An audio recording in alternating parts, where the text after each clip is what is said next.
ও দোস্ত, নবী আমার মসজিদের কাতারের মধ্যে গিয়ে দাঁড়ায় গেলেন। এই জায়গার ভিতরে আদম আলাইহিস সালাম বসা, হযরত ইব্রাহিম আলাইহিস সালাম বসা। ইমামতি কে করবেন? খুব ভালো করে কথাগুলি বুঝবেন। আমার আপনার পয়গম্বরের হাতটা দইরা জিবরাইল আমিন কাতারের সামনে দিয়া পার করে একেবারে যায় নামাজে, ইমামের যায় নামাজে দাঁড় করায় দেয়া। কয় হুজুর, এই জায়গার ভিতরে সিনিয়র বয়স্ক নবী থাকতে পারে, কিন্তু আল্লাহ নির্দেশ হইল এই বরকতপূর্ণ নামাজের জামাতের ইমামতিটা আপনিই করবেন।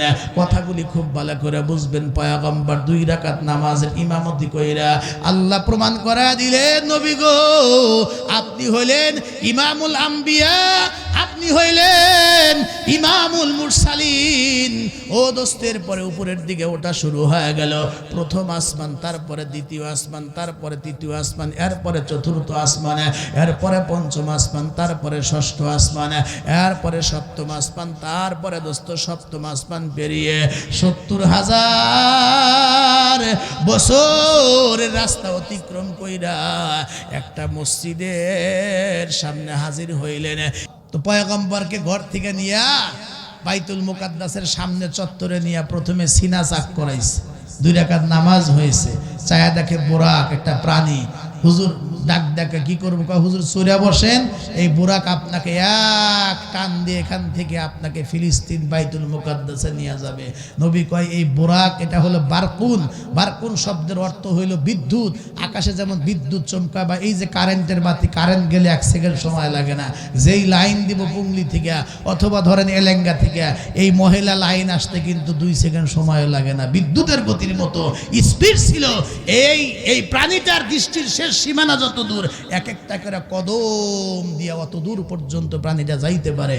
একটু জোরে সুবহানাল্লাহ দেন। নবী আমার বলেন, এইভাবে অল্প সময়ের মধ্যে আমাকে নিয়ে গেল বাইতুল মুকাদ্দাসের সামনে। নিয়া জিবরাইল আলাইহিস সালাম হুজুরকে নিয়ে মসজিদের ভিতরে ঢুকলেন। তবে একটা কথা শোনেন, মসজিদে ঢোকার আগে জিবরাইল আমিন এইভাবে একটা পাথরের মধ্যে এই 19টা আঙ্গুল দিয়ে ধাক্কা দিছে। পাথরটা এই দিক থেকে ওই দিক পর্যন্ত ছিদ্র কইরা এরপরে এই বুরাকের রশি দিয়ে বুরাকটা বাইন্দা রাখে এরপরে মসজিদে গেছে। আপনারা কোন যেই বুরাক, যে প্রাণী আল্লাহ নিজে পাঠাইছেন, আচ্ছা এইটা যদি বাইন্দা না রাখে বলেন তো তারপরে কি হারায়া যাওয়ার ভয় আছে? জোরে বলেন না তো। এটা যদি বাইন্দা না রাখে তাও কি হারানোর ভয় আছে? বলে কেন বাঁধলেন? বান্দার কারণ হলো এই মেরাজটাই হলো উম্মতকে শিক্ষা দেওয়ার জন্য।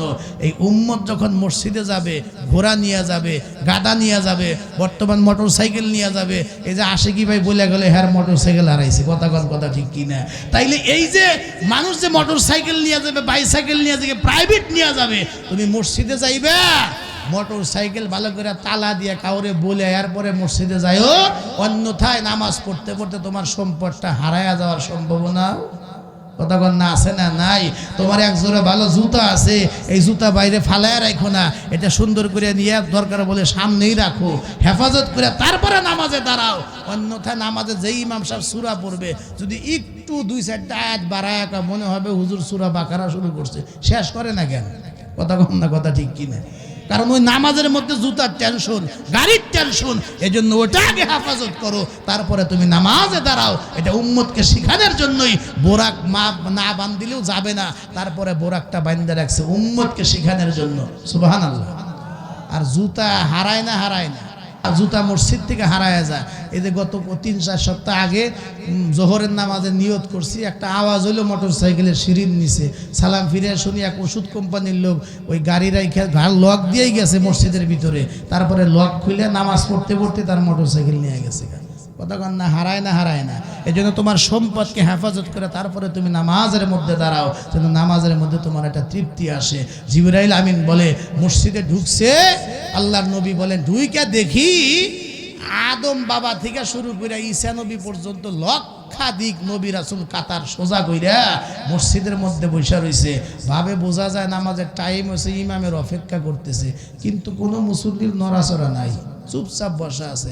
আঙ্গুদের যদি হইতো, ইমাম সাহেব ঘড়িও দেখতেছে, হাতে ঘড়ি আছে, মোবাইলেও টাইম আছে, ইমাম সাহেব মসজিদের ঘড়ির দিকে চায়াই রয়েছে। তারপরে দেখবেন যে কিছু মুসল্লি হুজুর, এরকম কিছু লোক আছে না নাই? মানে ইমামরে টাকা দেয়, ওই লোকটাই চায়ের দোকানে ঘন্টার পর ঘন্টা বসে থাকে, কোনো অসুবিধা নেই।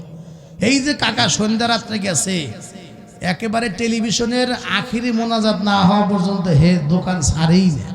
যতক্ষণ চায়ের কেটলির তলায় পানি আছে ততক্ষণ কাকায় আছে, ওখানে টাইম দেখে না।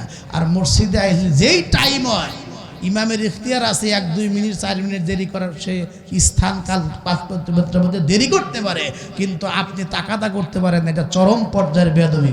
কথা ঠিক কিনা? আবার আপনারা কেউ কেউ আছে নামাজের আগে তো বলে, কেউ কেউ আছে নামাজের মধ্যেও তাকাদা দেয়।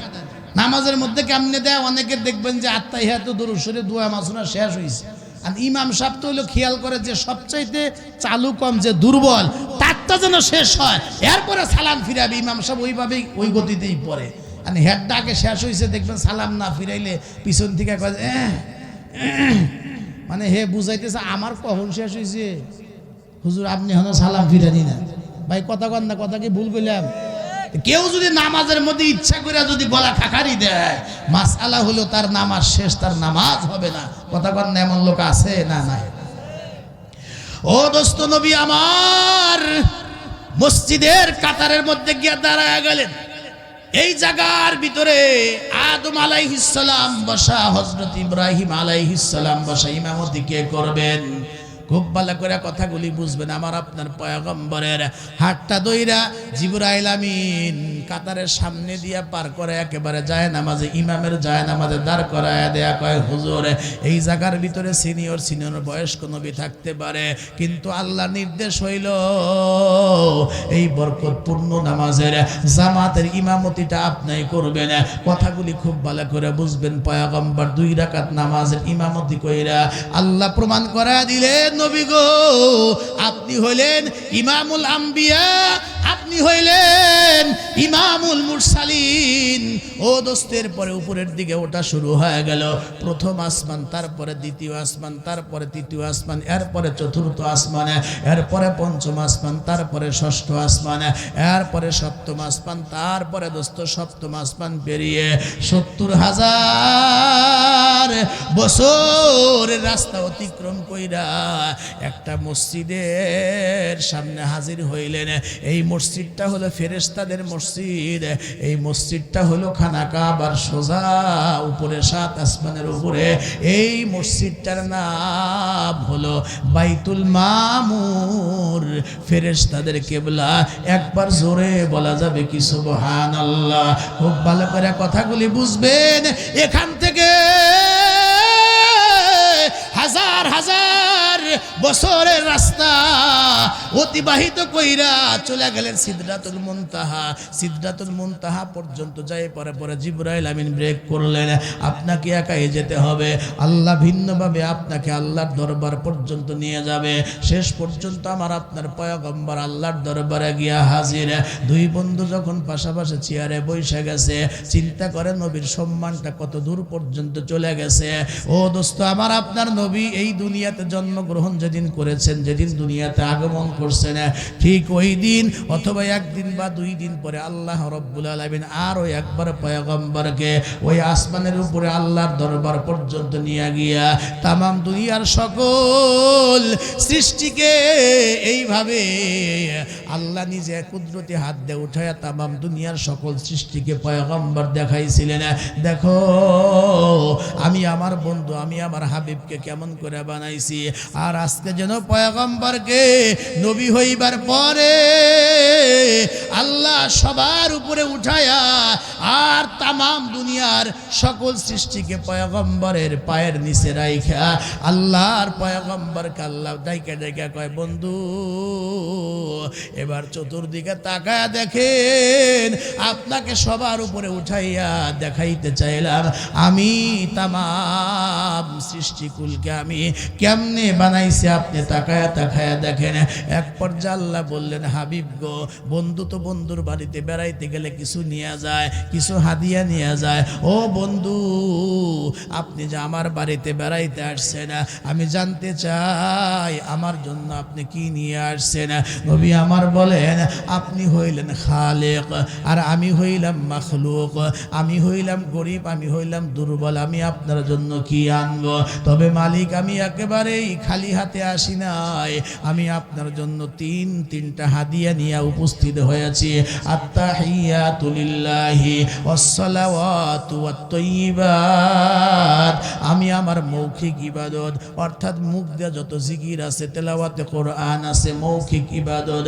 2 নাম্বার ওয়াসসালাওয়াতু, আমার শারীরিক ইবাদত, শরীর দিয়ে যত ইবাদত হইতে পারে, নামাজ বলেন, রোজা বলেন, হজ বলেন, অন্যান্য আমল বলেন, ওই শারীরিক ইবাদত নিয়ে আসছি।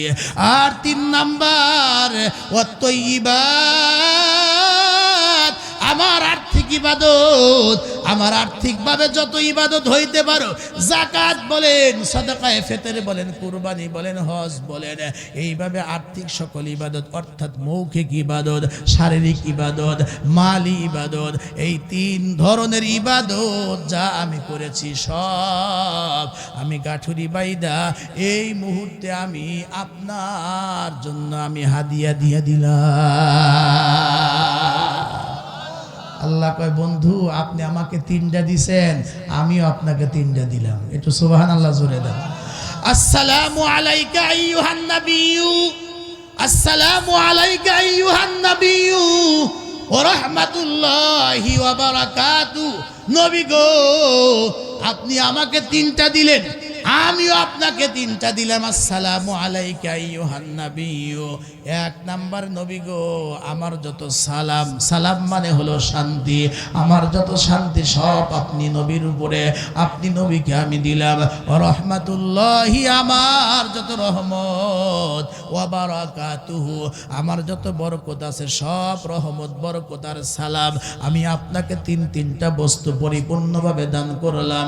নবী আমার এই কথা শোনার পরে ডাক দিয়া কয় আসসালামু আলাইনা ওয়া আলা ইবাদিল্লাহিস সালিহিন। আপনি যে আপনার রহমত বরকত শান্তি আমারে দিলেন, আমি একা নেব না, একা নেব না, জমিনে রেখে আসা আপনার সকল নেককার বান্দা বান্দি যত আমার উম্মত আর উম্মতানি আছে, আপনার সকল নেককার বান্দা বান্দিদের মাঝে আমি পয়গম্বর আপনার দেওয়া সালাম রহমত বরকত আমি সম পরিমাণে ভাগ করে দিলাম।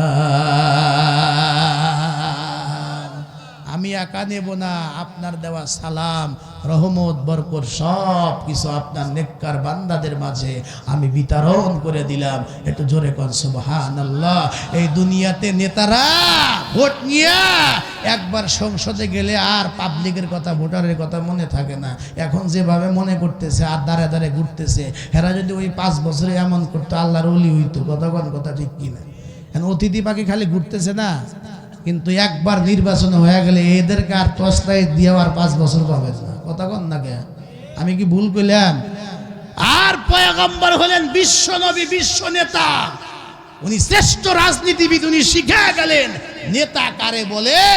7 আসমান পেরিয়ে বাইতুল মামুর পেরিয়ে আল্লাহর দরবারে গিয়া সেখানেও আল্লাহ যখন বলেন আমি দিলাম সালাম রহমত বরকত, কয় আমি একা নেব না, জমিনে রাইখে আসছি যারা আমার উম্মত আপনার খাঁটি বান্দা সকলের মাঝেই আপনার দেওয়া হাদিয়া আমি সমানভাবে ভাগ করে দিলাম। তার মানে নেতা কারে কয়? ওই আনন্দের মুহূর্তেও জমিনে রেখে যা উম্মতকে ভোলে নাই। এজন্য নবী হলেন শ্রেষ্ঠ নেতা, শ্রেষ্ঠ রাজনীতিবিদ। জোরে কন্যা কথা ঠিক কি?